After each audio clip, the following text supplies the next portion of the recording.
Catus, excuse me, Catus Maximus here. Little video about this two-way or two-in-one Lenox jab saw. It hasn't been a new trend. I mean, decades and decades ago, when the reciprocating saw came out with its half-inch tang in the 1950s, I think one of the earliest was indeed Milwaukee, making little hand saws that take reciprocating saw blades because they are pretty handy. When you get like a demolition grade one like this, they end up being pretty thick. Jab saws are commonly used when you're installing an outlet or need to make a hole in drywall because they're sharp enough and stiff enough to where you can actually push them through the drywall and then start making your cut. I've talked about these before. I have a few different ones. This is like an all aluminum version, which I kind of like.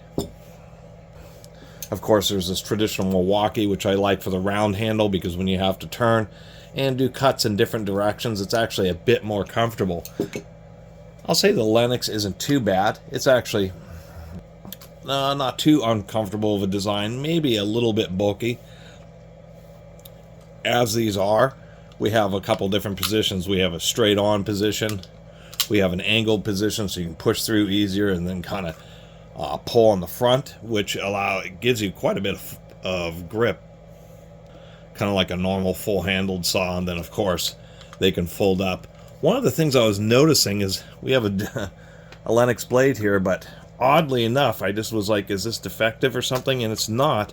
It's just that they made the slot a little bit too narrow, which doesn't make any sense because with a jab saw you're going to use a pretty coarse blade, and with jabbing you're going to want a pretty thick blade, and it seems like it's a little bit of an oversight that this slot is barely big enough to hold the blade. And the issue isn't the overall blade thickness, it's the ossa of the teeth make the kerf a little bit wide, and it kind of is chewing up this area inside the handle. So a little bit of an oversight there. Otherwise, like with any of these jab saws, you just have a little nut here and a little peg, and so it just holds the Sawzall blade. We have a little neodymium magnet here.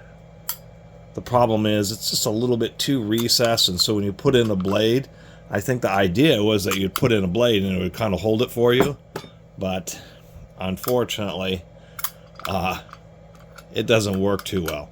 So that's one of the an additional issue is that they had the good idea of putting in a magnet. Too bad it's too weak and too deeply inset to actually hold a blade while you're trying to screw down the nut. So a little bit of an oversight there.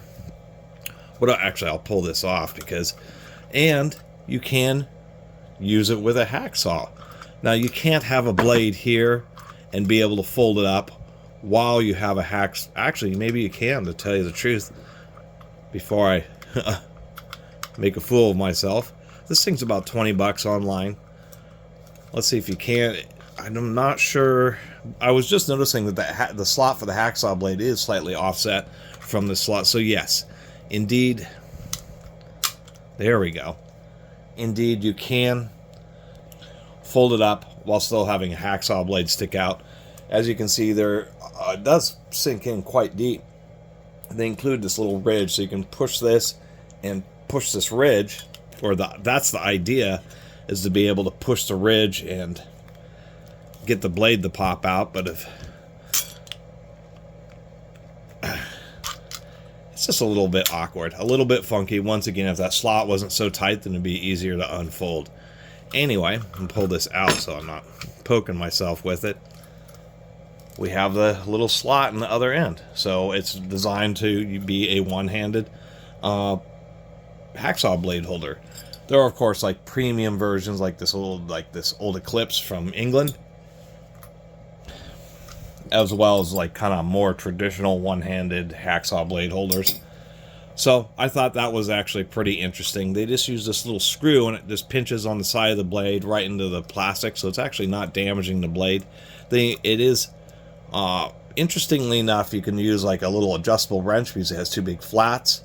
You can use a flathead screwdriver. You can obviously use a Phillips head screwdriver. I mean, I'm giving them credit for, at least if I can get this little thing out, having multiple ways of using the screw. They also have this little kind of ring And so you just loosen it up and you can pull the blade out. You can use other half-inch tang things. This is like one of those Japanese style flush cutting blades.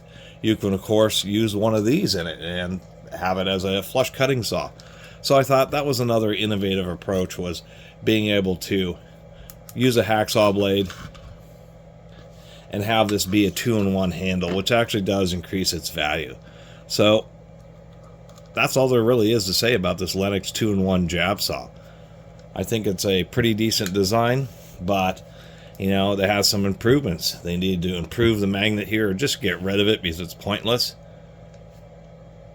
And they desperately need to widen this slot a little bit. It's just a little bit, it's just a bit ridiculous that it really barely will even hold one of, you know, Lenox's own blades, much less anybody else's. I think the Milwaukee's are even thicker than the Lenox ones.